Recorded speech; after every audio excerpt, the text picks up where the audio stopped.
आदित्य जवार रोटी और चपाती centre निज़्द minority school Jadcherla. हमारे यहाँ ऑर्डर पर रोटी और चपाती तैयार की जाएगी।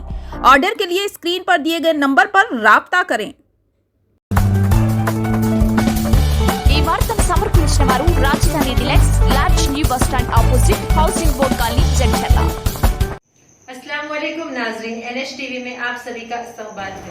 जड़चल्ला बल्दिया के ward number 14 mini tank board त्रिशूल नगर ता ब्रिज सीसी रोड के कामों का डी लक्ष्मी रविंद्र चेयरपर्सन बल्दिया ने संगे बुनियाद रखा। इस मौके पर मुतालिका काउंसलर के पुष्पलता, नरसिमुलु, परमीता, सत्यम, रमेश, मुरली, प्रदीप, रघु, कॉन्ट्रैक्टर के अलावा महल्ले की आवाम भी मौजूद थी।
हमारे चैनल को लाइक कीजिए, शेयर कीजिए और सब्सक्राइब करना ना भूलिए।